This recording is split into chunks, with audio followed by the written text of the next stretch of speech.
Sa latest vlog ni Peking Bombay ay nandun siya sa kanyang bukirin at sinabi niyang kakauwi lang niya galing MVC.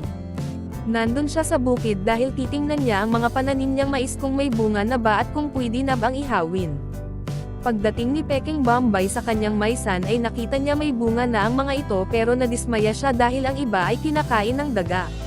Sinabi ni Peking Bombay na sa dami ng mais na tinanim niya ay sigurado naman siyang hindi ito mauubos ng mga daga. Tuluyan na lang pinutol ni Peking Bombay ang mga mais na pinagkainan ng mga daga para hindi na masyadong masukal ang maisan. Kumuha na ng mais si Peking Bombay at pinakita niya na puting klase ng mais ang mga tinanim niya. Dagdag ni Peking Bombay na subukan na nila tong kainin dahil inunahan na sila ng mga daga. Nagpatuloy si Peking Bombay sa pangunguha ng mais. At sinabi ni Peking Bombay na mangunguha na lang siya para siguradong makakatikim siya ng kanyang pinagpaguran. Pagkatapos manguha ni Peking Bombay ng mga mais na kanyang iihawin ay binuhat na niya ito para dalhin pag-uwi. Pinakita naman ni Peking Bombay ang kalabasahan niya at sinabing malapit na itong magbigay ng biyaya sa kanya. Tinuro din niya ang maisan kung saan siya galing at kung saan sila dumaan. Pinakita din ni Peking Bombay ang isang kapatid at mga pamangkin niya na naglalagay ng abono sa mga kalabasa.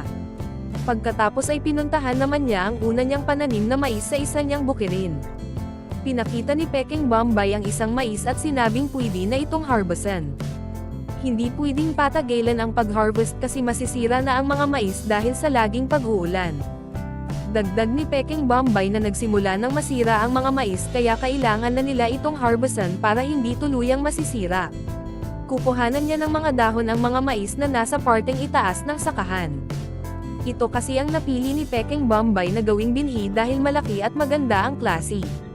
Ang ibig sabihin ng mga mais na tinanggalan niya ng dahon ay ititira para gawing binhi. Sinabi niya na sunod na linggo ay haharvestan na niya ang mga ito. Ang problema lang niya ay ang palaging pag-uulan. Dagdag niya na wala naman siyang magagawa dito kaysa naman nung nakaraan na laging nag-iinit. Natawa na lang si Peking Bombay dahil nung tag-init ay humiling tayo sa Panginoon ng ulan. Tapos ngayon binigyan na tayo at palagi na naman tayong may sinasabi kung bakit palaging umuulan. Sinabi ni Peking Bombay na ganun talaga at kailan lang natin tanggapin kung ano ang dumating sa buhay natin. Sinimulan naman niya ang pangunguha ng dahon sa mga mais. Agad naman niyang pinakita ang forma ng mga mais pagkatapos niya kuhaan ng dahon. Sinabi ni Peking Bombay na ayos na ang ganito karami gawing semilya at hindi na siya bibili pa. Dito na lang siya sa pananim niya kumuha ng semilya para makasave siya sa gastosan. At sa kalagitnaan ng kanyang vlog ay bumuhos na namang ulan. Kaya sinabi ni Peking Bombay na babalik na siya sa kanyang kubo at nagpaalam na. At para sa more summary video ng Pugong Biyahero, huwag kalimotang mag-like and subscribe.